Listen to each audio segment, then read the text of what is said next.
네, 이제 마켓나우 시작해 보겠습니다. 시장을 둘러싼 이슈들을 좀 점검해 보는 시간이죠. 앞서서는 저희가 키워드로 한 주를 좀 정리해 봤는데, 네. 이번에는 뭐 이제 시장에 지금 전반적으로 투자자들 관심을 모으는 이슈 짚어봐야 될 것 같은데, 네. 뭐 결국도 트럼프예요. 네. 네, 뭐 미국을 위대하게 만들겠다, 마가. 네. 네. 이게 정말 다시 잘 될 수 있을지 좀 궁금해지네요. 네. 그러니까 지금 뭐 나오는 관세 예, 얘기라든지 이런 부분들이 다 마가랑 그렇죠. 연결이 되는 얘기죠. 트럼프의 얘기는 그러니까 미국 제조업 다시 살리고 음, 그리고 일자리 더 만들고 그리고 에너지를 저렴하게 지속적으로 풍부하게 공급을 하고 네, 그래서 물가를 안정시키고 살기 좋은 나라를 만들겠다. 뭐 펜타닐도 막아가지고 치안도 개선시키고 이런 청사진을 내놓은 거죠. 그래서 네, 세계 경제 포럼 했을 때 그때 연설도 이렇게 압축해 보면은 결국은 세 가지였어요. 네, 저유가, 저물가, 저금리. 음, 3저를 실현하겠다. 네, 이런 얘기였고 그 스콧 베센트 예, 재무장관도 같은 맥락으로 계속 얘기를 하는 게 유가 낮추고 금리도 떨어뜨리고 네, 그러면서 이제 강달러 기준은 또 유지하겠다. 음, 그래서 인플레 없는 성장을 이루겠다는 거죠. 이런 걸 골디락스라고 하잖아요. 네, 예. 그러면서 베센트 장관이 매직 넘버를 제시한 게 있어요. 333인데 네, 세 가지 3이에요. 그게 네, 뭐냐면 실질 성장률을 연 평균 3% 선으로 올리겠다. 그리고 재정 적자는 GDP 3%까지 떨어뜨리겠다는 거예요. 어, 그리고 원유 네, 생산을 하루 300만 배럴 늘리겠다 이런 얘기를 해요. 근데 이 매직 넘버 333이 현실성이 있는 건지 음, 지금 트럼프 대통령의 지지율은 53%까지 올랐는데 네, 팩트 체크를 한번 해봐야 되겠다는 거죠. 이게 네, 가능할지. 베센트는 일단 그 폭스 비즈니스랑 인터뷰하면서 그런 얘기 했는데 우리는 연준한테 압박하는 거 아니라고 기준금리 금리 내리라고 압박하는 거 아니다. 신정물 시장 금리를 낮추려는 거다. 이런 신규물 얘기를 국채 수익률, 예, 근데 장기 금리를 떨어뜨리고 낮은 수준에서 안정적으로 유지를 하려면 뭐 금융 리프레션이 일어난다거나 아니면 중앙은행에 개입한다거나 기준금리 인하가 꼭 아니더라도 뭐 자산 장기물 자산을 직접 매입하는 그렇죠. QE라든지 이런 식으로 뭐 개입을 하거나 네, 아니면은 성장률이 정말 많이 떨어져가지고 안전자산 수요가 많이 늘어나거나 뭐 이런 조건들이 있어야 이게 가능하단 말이에요. 네, 근데 2월 6일에 재무부가 보고서 발표한 게 있어요. QRA라고 국채 발행 계획인데 이게 나오면서 진짜 신전물 수익률이 4.5% 밑으로 떨어졌어요. 이 내용이 뭐였냐면 시장에서 이 QRA 보고서를 굉장히 주시하고 있었는데 왜 그랬냐면 이번에 나오는 그 국채 발행 네, 계획이잖아요. 네, 장기물 국채 발행을 늘리는 내용으로 발표가 될 거다 이렇게 예상을 했던 거예요. 왜냐하면은 베센트 장관이 전 옐런 장관을 굉장히 비판했었거든요. 그 옐런 장관 때 무슨 일이 있었냐면 기억을 더듬어 보시면 2023년에 하반기에 그 10년물 수익률이 5% 찍으면서 주가 빠지고 굉장히 혼란스러웠어요. 그렇죠, 예, 예. 그때 뭐 재정 적자, 부채 얘기 나오고 뭐 채권 자경단 얘기도 나왔었고요. 맞아요, 예. 기간 프리미엄 상승하고 맞아요, 예, 이러면서 이걸 안정시키려고 옐런이 어떻게 했냐면 장기물 발행을 좀 줄이면서 단기물 중심으로 이렇게 비중을 옮겼단 말이에요. 네, 그래서 미국에는 국채 차입 자문위원회라는 기관 단체가 있어요. 이게 민간 IB나 운용사로 구성이 돼 있는데 재무부한테 그 재정 운영을 어떻게 하는 게 이상적이다 이런 가이드라인을 제시하는 거예요.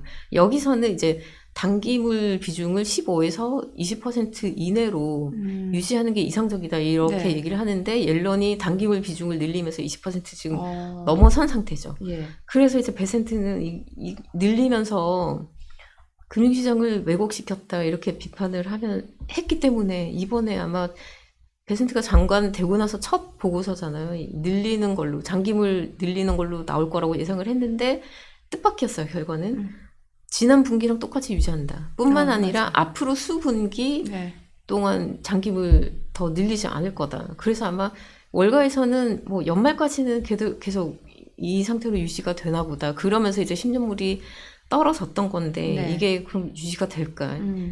지금 단기적으로는 시장에서 호응을 했는데 아이비들은 그렇게 낙관적으로 보지 않는 게 트럼프 공약 뭐 감세라든지 그 AI 인프라 투자라든지 이런 걸 이행하려면 국채 발행을 늘릴 수밖에 없는데 이게 어떻게 붙잡고 있을 수 있겠냐 이런 얘기를 하는 거죠. 그래서 골드만이나 뭐 JP모건이나 도이치뱅크나 이런 아이비들은 뭐 연말 되기 전에 한 11월부터는 발행을 더 늘릴 거다 이런 식으로 예상을 해요. 네.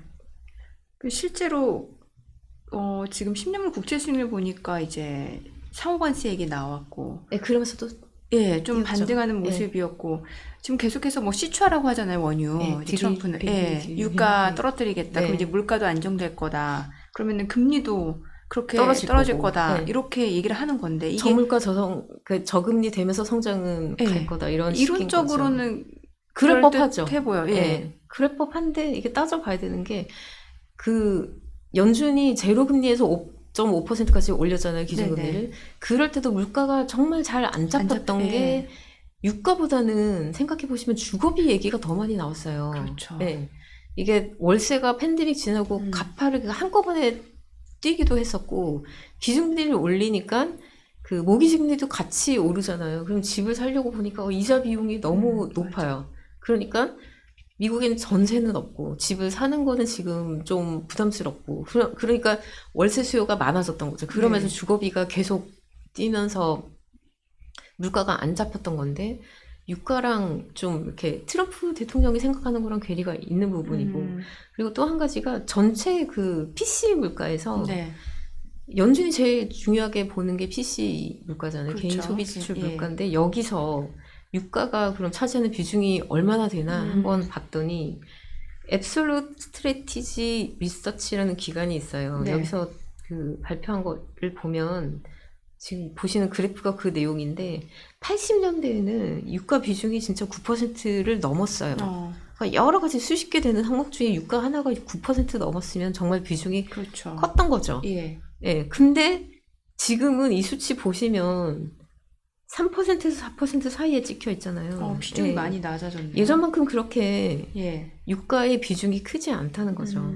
그래서 유가만 낮추면은 물가가 전반적으로 떨어지고 그러면 금리도 내려가고 그러면 성장을 부양하는 효과가 있을 거야. 이거는 좀 논리가 모순이 되기도 하고 좀 네. 무리가 있는 얘기라는 거죠. 네, 그리고 네. 베센트가 얘기했던 게 저유가 저물가 말고 강달러 기준은 또 가져간다고 했잖아요. 근데 생각해 보시면 달러로 그 거래되는 원자재는 달러랑 반대로 움직이잖아요. 그러면은 저유가를 가져가면서 강달러 이거는 좀 모순이라는 거죠. 네. 결국에는 에너지가 차지하는 비중 자체가 작다 보니까 유가가 떨어진다고 해서 물가가 잡히기 쉽지 않고 이제 주택 가격이 잡혀야 된다라는 건데. 그렇죠. 지금 실제로 그 정유업체들, 뭐 엑슨모빌 같은 네. 업체들은 실제로도 이게 공급량을 그렇게 늘리고 싶어 하지 않는다면서요. 네, 그렇지 않아요. 예. 트럼프는 계속 뭐 시추 더 하라고 네. 더 파내라 이러는데, 드릴, 예. 예, 근데 업체들은 별로 시큰둥해요. 네. 왜냐하면 정말 수요가 많아서 예. 그래서 공급을 늘려서 많이 벌면 좋은 거죠. 근데 기업한테 중요한 거는 공급 늘리는 것보다는 수익이잖아요. 그렇죠. 예, 근데 수요를 보니까 늘릴만 하지 않다는 거죠, 상황이. 오히려 공급이 초과되면 예. 가격이 더 떨어질 거고. 원유 지금 최대 수입 국가가 중국이잖아요. 근데 작년에 중국 원유 수입이 1.9% 줄어들었어요. 이게 20년 만에 처음으로 줄어든 거예요. 확실히 중국 내수가 안 좋긴 예, 하네요. 건설 부문 위기고 경제 전반으로 지금 둔화되고 있고 그리고 올해는 또 관세 전쟁까지 있으니까 더 나빠지면은 중국 수요는 더 떨어질 가능성이 높은데 늘리고 싶지 않다는 거죠. 그리고 전체적으로 보더라도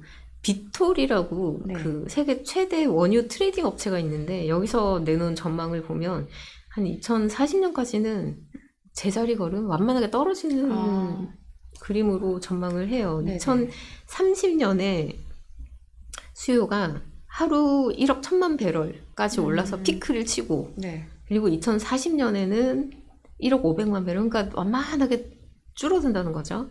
그리고 국제 에너지 기구도 비슷하게 얘기를 하는데 2029년에 수요가 하루 1억 560만 배럴까지 갔다가 떨어지는 걸로 이렇게 예상을 하고요. 영국 석유 회사 BP는 네. 2040년에 하루 원유 수요가 9,140만 배럴 그러니까 1억 밑으로 떨어지는 걸로 이렇게 얘기해요. 보수적으로 보네요. 그러니까 이런 전망이 나오는데 공급을 늘리는 거는 논리에 맞지 않다는 거죠. 그리고 이거는 333 그 매직 넘버랑은 좀 다른 얘기일 수가 있는데 트럼프가 굉장히 원유에 굉장히 애착을 보이는 걸로 생각이 그렇게 보이잖아요. 네. 이게 미국은 셰일 혁명의 성공을 하면서 지금 세계 최대 원유 수출국이거든요. 그리고 중국은 최대 원유 수입국이잖아요. 네. 미국은 원유가 풍부한 나라고 중국은 수입을 제일 많이 하는 나라예요. 근데 또 중국은 재생에너지 부분에서 그렇죠. 최강이에요. 진짜 태양광 이런 쪽. 예. 최강. 예. 그 태양광 패널 생산량으로 보면 세계 최대예요. 설치도 제일 많이 해요. 네. 그리고 전 세계 태양광 공급망의 80%를 중국이 잡고 있어요. 그리고 중국 그러니까 기술력이라든지 가격 경쟁력을 따져봐도 중국 기업들이 다른 나라 기업들보다 앞서는 걸로 나와요.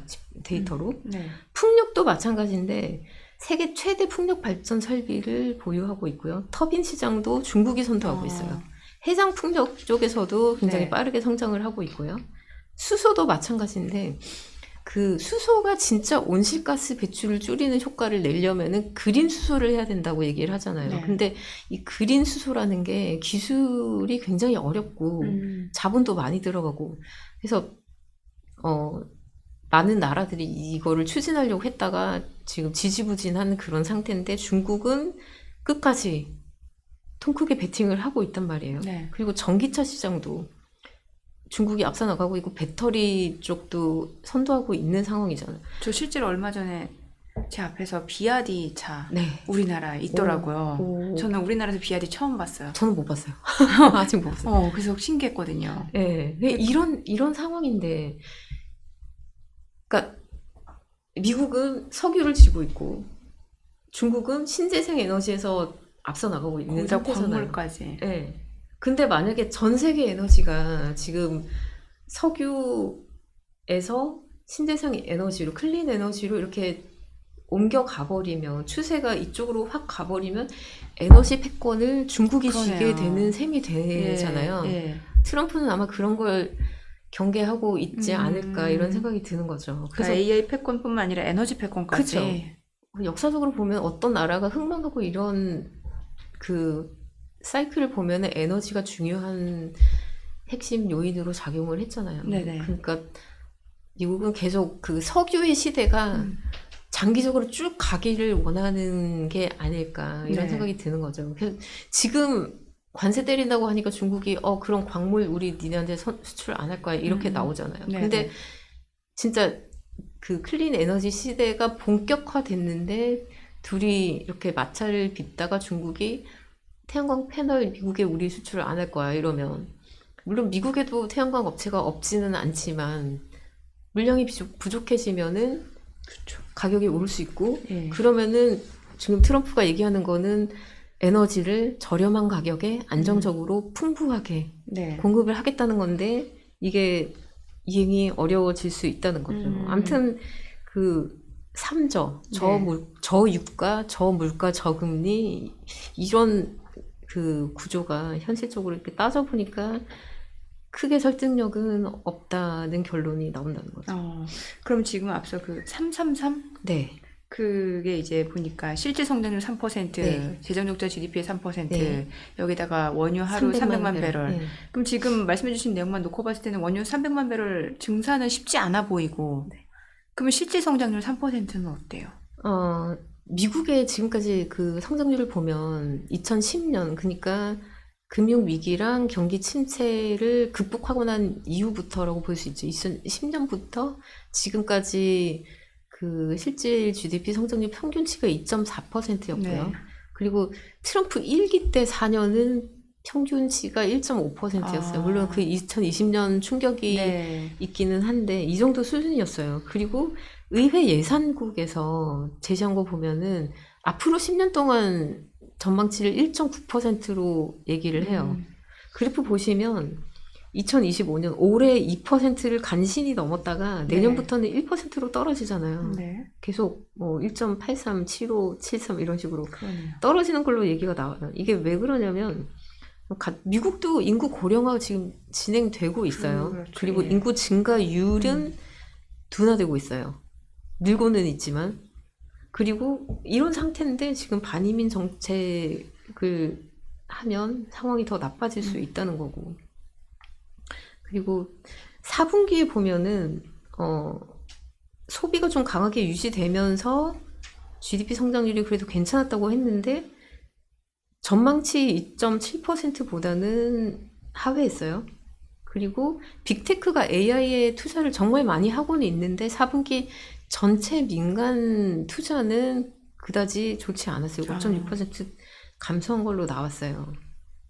그래서 이게 뭐 관세 전쟁이 본격화되면 최악의 상태로 가면은 뭐 스태그플레이션 올 거라는 얘기도 나오고 이러니까 주말에 나온 지표는 그런 우려가 있긴 그쵸, 해요. 예. 예. 성장 전망이 썩 좋지가 않다는 거죠. 그리고 333이 이게 그 성장률 3%가 결국 재정 적자 3%랑도 직결이 되는 문제인데 미국이 성장을 했던 게 물론 뭐 기술 혁신도 있었지만 결국은 국채 발행을 점점점 늘렸잖아요. 그렇죠. 빚에 의존해서 성장을 했던 거란 말이에요. 네. 근데 지금 이미 국가 부채가 위험 수위에 다다랐고 이게 재정 적자가 더 늘어나면 더 이상 빚내 가지고 성장하는 이런 그 사이클이 어려워진다. 이게 성립할 수 없게 된다. 이런 네네. 경고도 나오는 거죠. 그래서 작년, 그러니까 2024 회계연도 기준으로 그 미국 재정 적자 규모가 1조 8천억 달러였고 GDP 대비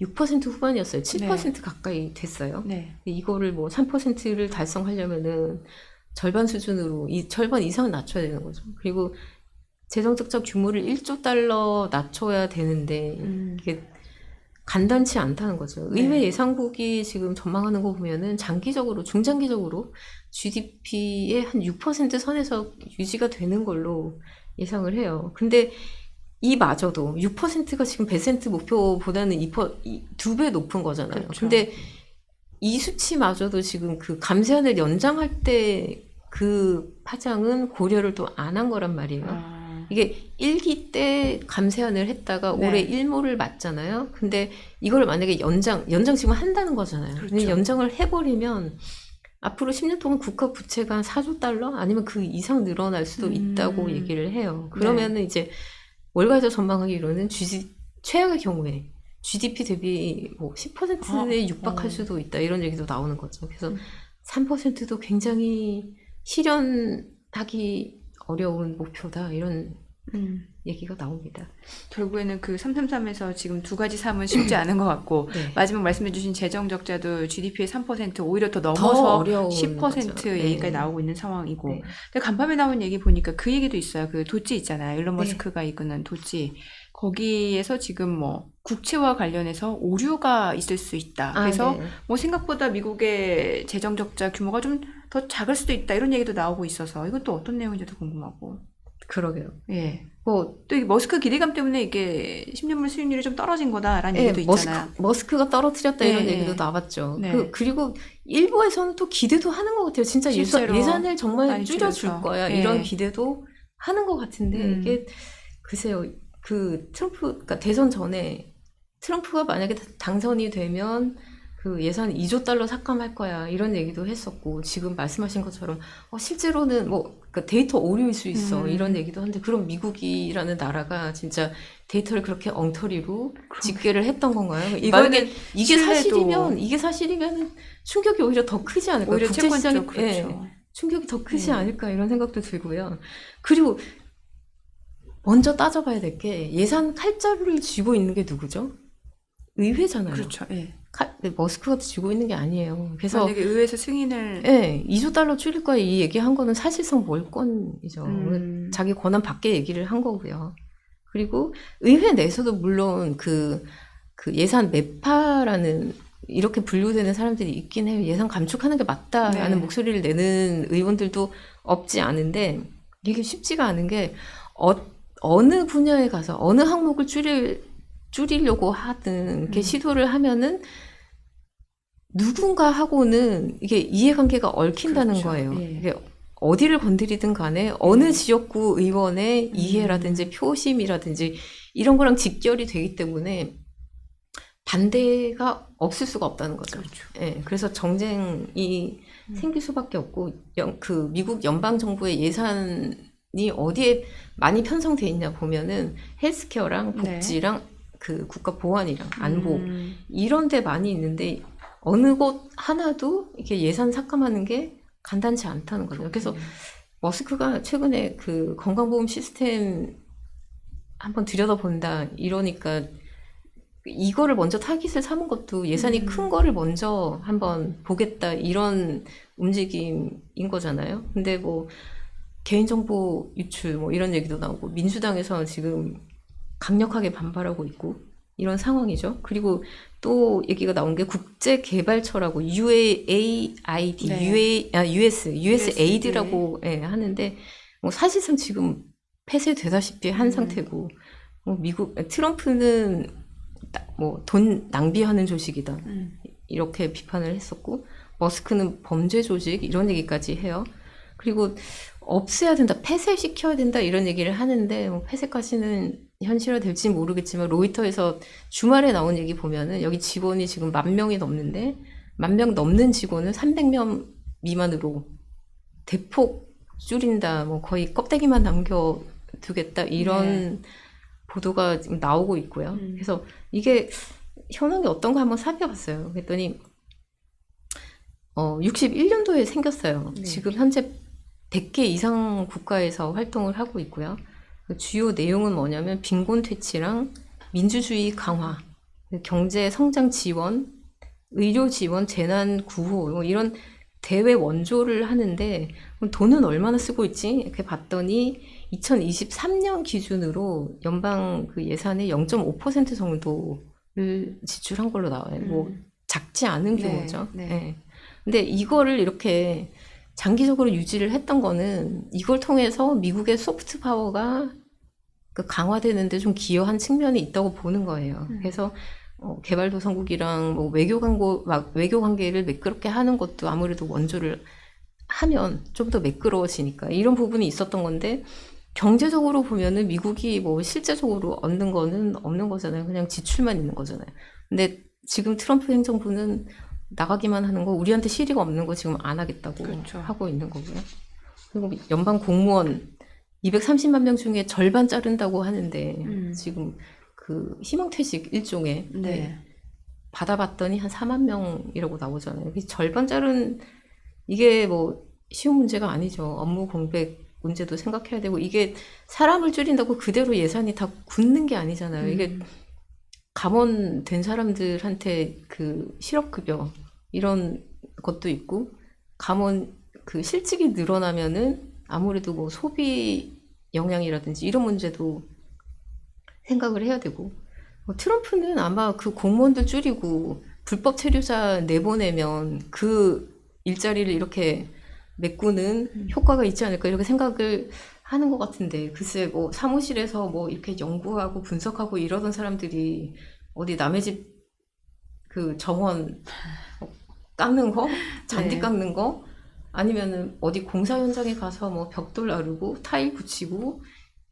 그렇게 순환이 될까요? 이게 어디 공사장에서 일한다고 그게 그러니까 체력이 강하다고 되는 게 아니잖아요. 기술도 필요한 거잖아요. 예. 현실적으로 글쎄 쉽지 않다는 생각이 들고 이게 여담인데 이거는 백악관에서도 그 매체들 구독을 하잖아요.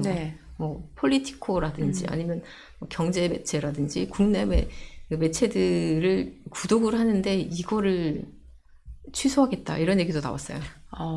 그래서 정말 뭐 마른 수건 쥐어 짜듯이 줄여보겠다 칼을 빼든 것 같아요. 그래서 보면은 트럼프랑 그 베센트는 이렇게 뭐 매직 넘버 333 음. 제시하고 폼 잡는 얘기를 하면 머스크는 총대 메고 이렇게 손에 피 묻혀가면서 네. 요거 더 먹고 뭐 네.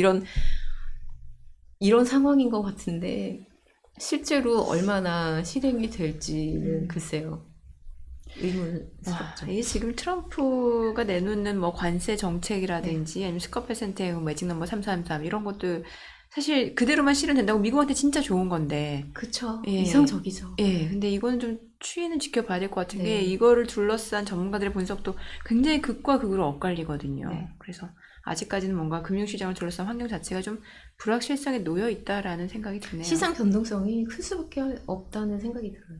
알겠습니다. 저희는 또 잠시 후에 또 아이비들이 주목해보는 리포트와 함께 내용 짚어보도록 하겠습니다.